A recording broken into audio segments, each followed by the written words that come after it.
Chapter 1. A Captive Audience. In answer to a letter of request from a friend of mine, I called on friendly, chatty old Simon Wheeler. I was asked to inquire from Simon about a man my friend had known as a young fellow, called Leonidas W. Smiley. The following pages describe the long reply to the request. I have a secret suspicion that Leonidas W. Smiley is simply an imaginary figure. I doubt that my friend ever knew such a person and that he could predict exactly what would happen if I asked Wheeler about Smiley. It would remind the old fellow of another Smiley.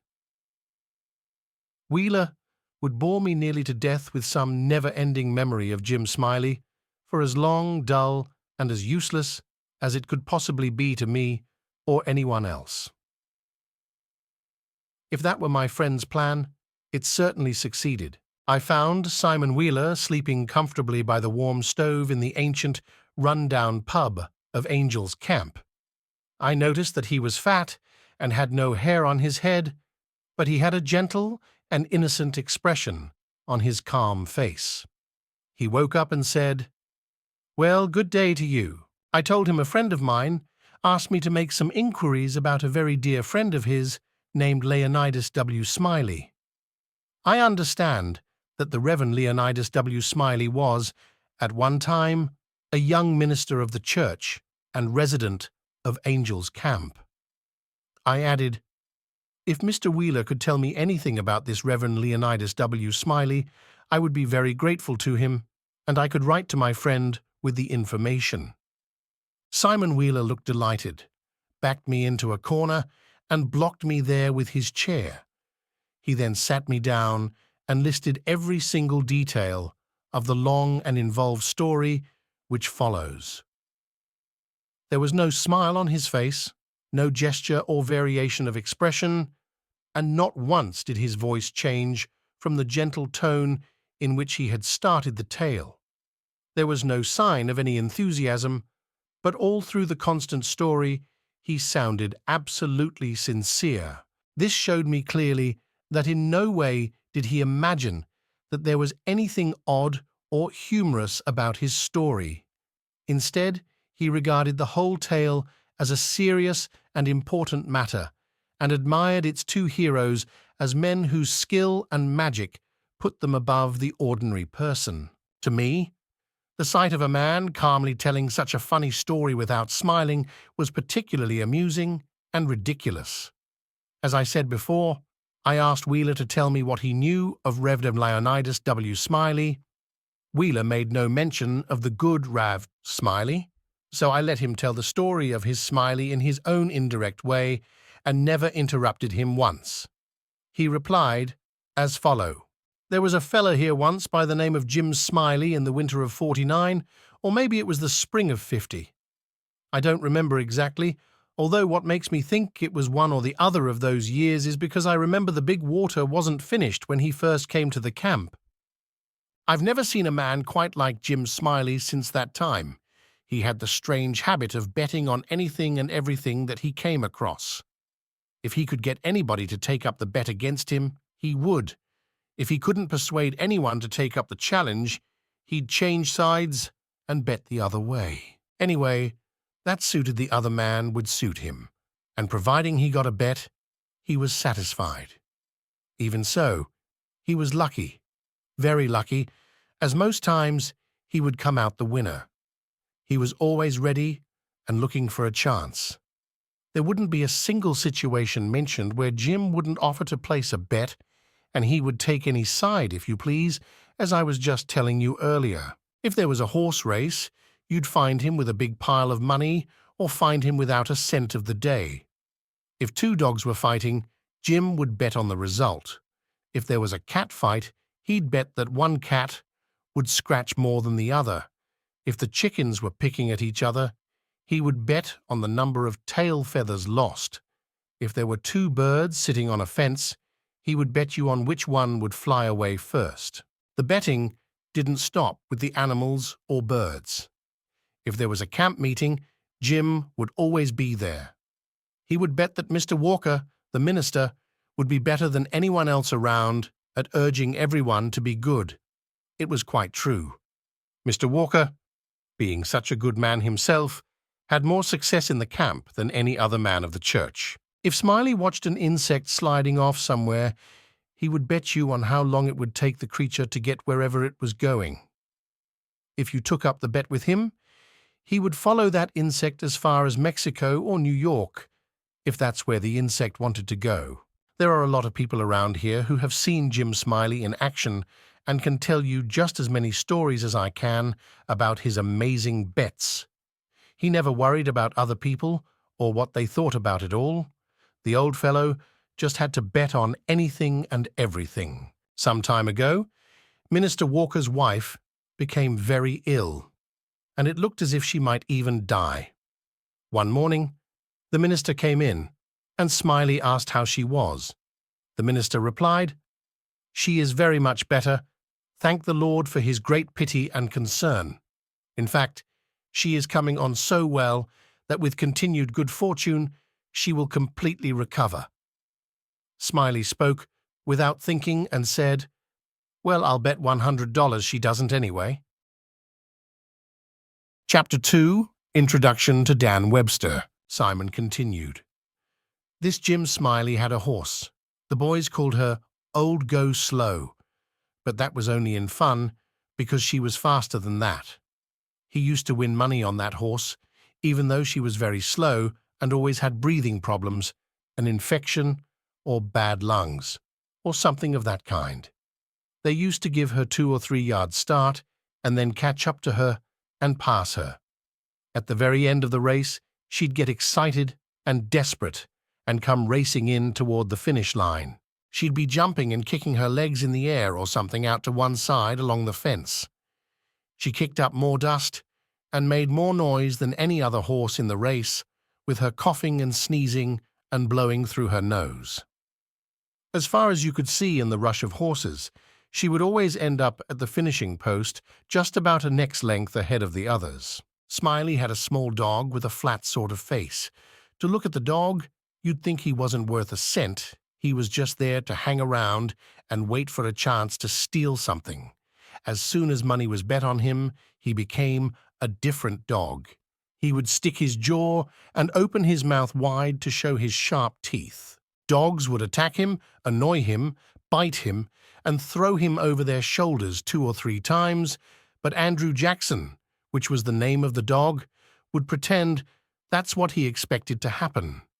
The owners of the attacking dogs would then place more and more bets down, sometimes even making the bets double until they had no more money left. Then all of a sudden, Smiley's dog would grab the other dog by the skin of its back leg and hang on to it, not to chew it or bite it, mind you. He kept hanging on until the other dog couldn't fight any more. I reckon that dog could have hung on for a year if that's what it took to win the fight. Smiley always came out the winner with that dog until the day the poor creature grabbed a dog that didn't have any back legs because the leg had been accidentally cut off with a chainsaw. When the fight had gone along far enough and all the betting was finished, Andrew Jackson made a garb for his favorite hold. He saw in a minute how he had been tricked and how the other dog had all the fighting power and luck on his side. Andrew Jackson looked surprised and unhappy, hung his head, and gave up trying to win the fight. He got beaten badly that day and gave Smiley's fault for matching him up with a dog with no back legs. The back legs were, of course, what Andrew Jackson depended on to win a fight. The poor animal was so upset that he wandered off, laid down, and died. It was a good dog, that Andrew Jackson, and would have made a name for himself if he'd lived, for he had courage and was very clever. I know that because a dog that had never been taught wouldn't be able to fight in those circumstances if he didn't have skill and brains. It always makes me feel sorry when I think of that last fight and the way it turned out. I always wonder why Smiley matched up Andrew with a dog with no back legs. I don't know if he was thinking straight or not. As well as dogs, Jim Smiley had many cats. Cats taught to catch rats inside cats, and ordinary backyard fighting cats. He also had every other sort of animal you could think of. There were chickens and every kind of creature with 4 legs you could imagine. There was nothing you could think to bet on that Jim Smiley didn't have. He caught a frog one day, took it home, and said he planned to educate the animal. For the next 3 months, all he did was sit in his backyard and teach the frog to hop and jump. And, you better believe it, he did teach him too. He'd give that frog a little push from behind, and the next minute you'd see that frog sailing through the air like a flat cake. If he got a good start, you'd see the frog turn over once or more in the air and come down flat on his feet like a cat. Smiley got him to jump high enough to catch flies and made him practice so often that he could catch and eat every fly he could see. Smiley did a very good job of educating that frog.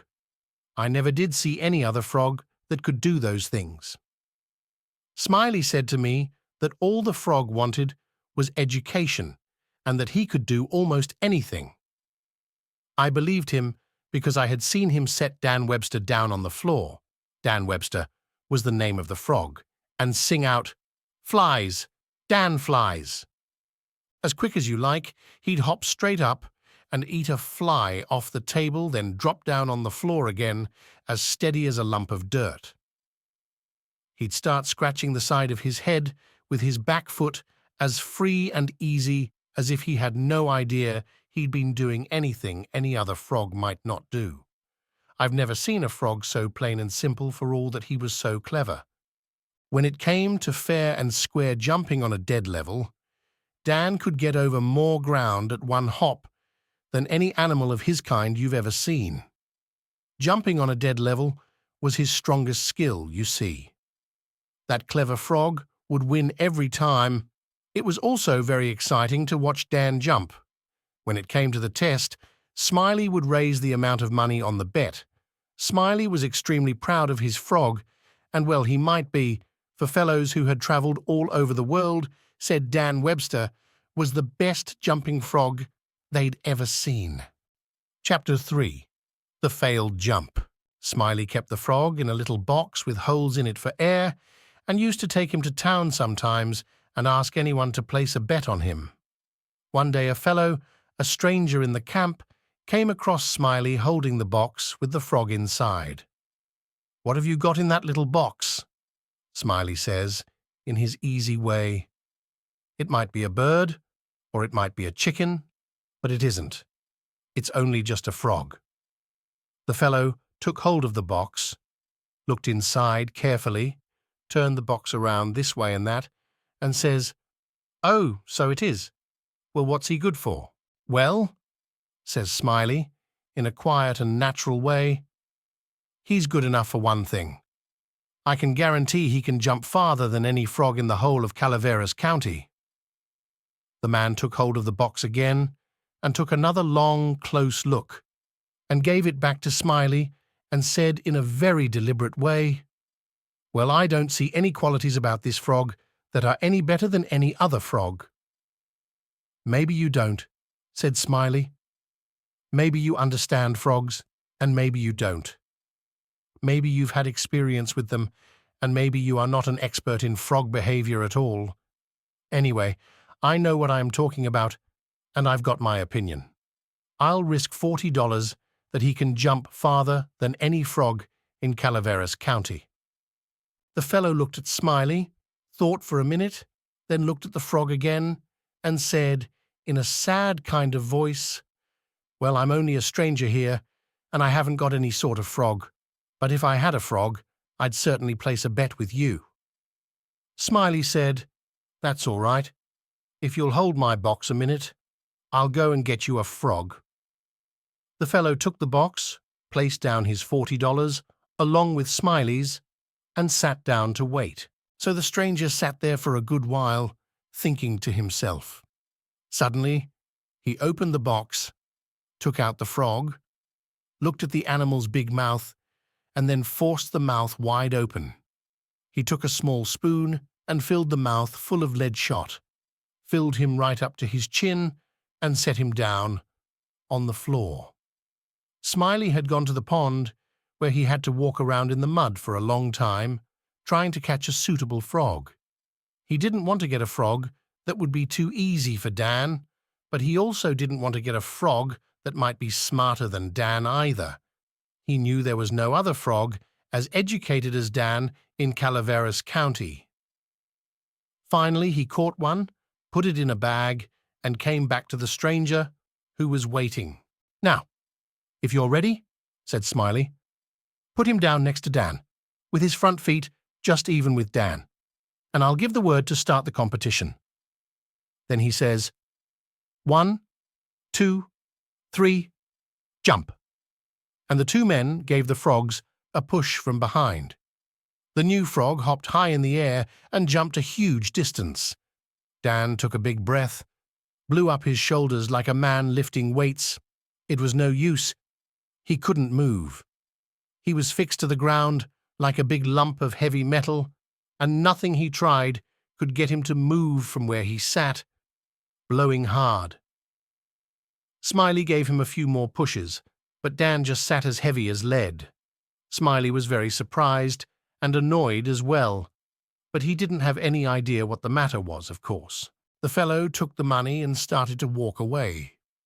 As he was going out the door, he pointed his thumb back over his shoulder at the frog glued there to the ground and said in a deliberate kind of way, "Well, I still don't see anything about that frog of yours that is any better than any other frog." Smiley stood scratching his head and looking down at Dan a long time. At last, he said, "I do wonder what in the name of fortune stopped that frog jumping in his usual way. I wonder if there's something the matter with him. He looks a bit sick somehow." Smiley bent down and caught Dan by the back of his neck and lifted him up and said, "Well, blow me down, he must weigh 5 pounds or more." He turned Dan upside down and shook him. There was a loud noise, and out came a huge stream of lead shot. Then Smiley understood what had happened. He was so angry that he put Dan down and set off after the man who had cheated him in a fair bet. He never caught the fellow, but here Simon Wheeler heard his name called from the front yard and got up to see what was wanted. He turned to me as he moved away and said, "Just sit where you are, stranger, and don't hurry away. I'll only be gone a few minutes." By this time, it was very obvious that to hear more of the story about the friendly rogue, Jim Smiley, wouldn't give me much information concerning the Reverend Leonidas W. Smiley, so I got up and started to move away. At the door, I met the wordy Simon Wheeler returning from the front yard. He trapped me again, told me to sit down, and went on with the story. "Well," said Simon Wheeler, "that Smiley had a yellow cow with one eye and no tail, just a little bit left waving like a flag, and—" "Oh, hang Jim Smiley and his strange cow," I said under my breath, interrupting Wheeler before he could start again on another long tale. I wished the old gentleman good morning in a pleasant way and left as quickly as possible. Yellow cows, indeed.